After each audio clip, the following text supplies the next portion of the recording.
mọi người, sao lại có cái quả mà ngon vậy mọi người.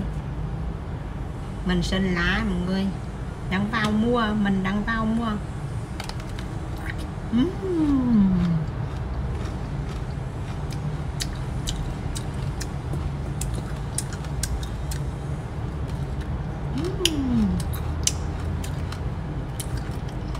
Bên trong đỏ ngọt luôn.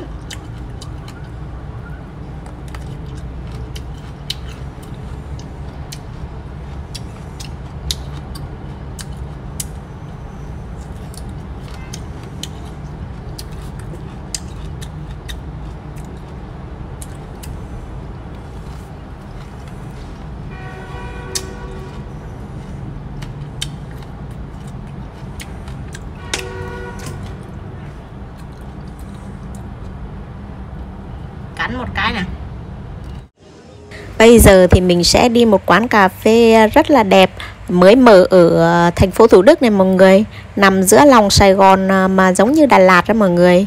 Nó thì quán cà phê có tên là Theo Hướng Tây Bắc, nhưng mà mình là thấy nó giống Đà Lạt hơn, bởi vì có một rừng hoa cẩm tú cầu này nè mọi người. Rồi những bông nào bông nấy bưởi chà bá, xong rồi nó tươi, nó nở đẹp ghê mọi người. Xong rồi người ta còn phun sương giống như mây mờ mờ ảo ảo ở trên Đà Lạt nữa. Xong rồi giữa lòng thành phố mà có cái quán cà phê này, đi uống thì cũng hơi mà mát đó nha mọi người nhỉ. Vừa mát vừa ngắm cảnh, mình là một người thích hoa nữa. Quán này là để dành cho những tín đồ nào mà không có được đi Đà Lạt đó mọi người, đến đây chơi cũng được nè.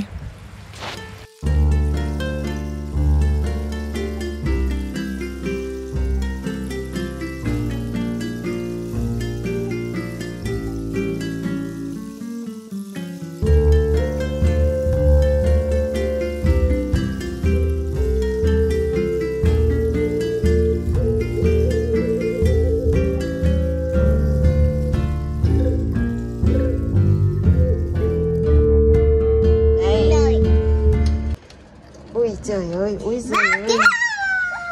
Ui trời ơi. Ui trời ơi, cắt cái lớp này đi, cái lớp này bỏ trong tủ lạnh rồi. Cắt cái lớp này bỏ đi. Ta đi lớp này nó hơi quá. Em là... Ui trời ơi. Ôi trời ơi, tách khô đấy các bạn.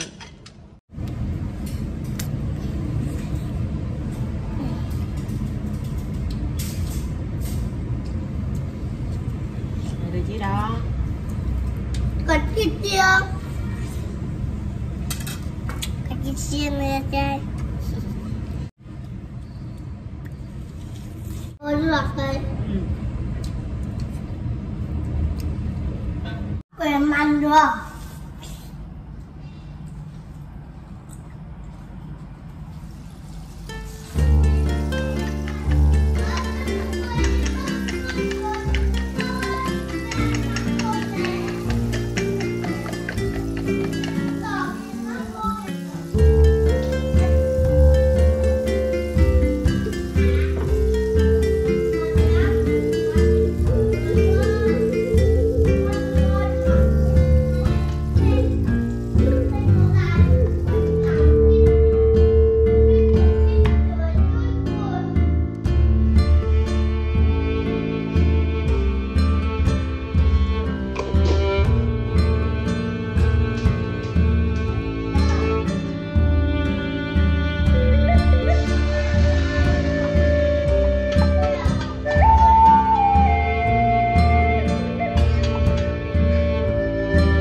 Trời ơi, mấy hôm nay Sài Gòn vào mùa mưa nên ngày nào cũng mưa. Mưa rả rích cả ngày luôn mọi người. Hôm nay buổi chiều mưa to ơi là to, gió nó bay vào, nó thổi vào cửa sổ giống như có bay người luôn đó mọi người. Xong rồi quay vô bếp đảo cái nồi thịt gà này nó cho nó chín nè, tí nữa ăn nè. Hôm nay trời đang nấu giữa chừng thì tự nhiên trời mất điện.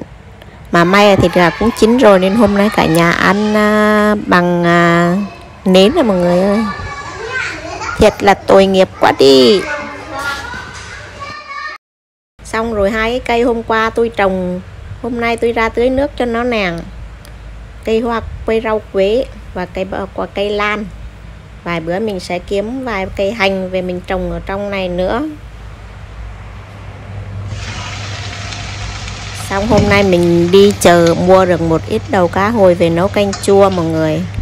Mọi người nấu canh chua thường nấu như thế nào?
Vậy là mình cũng đã nấu xong nồi canh chua rồi. Mình cũng xin dừng cái clip ở đây nha mọi người. Mọi người nhớ like và đăng ký kênh giúp mình nha. Cảm ơn mọi người đã theo dõi clip của mình. Bye bye.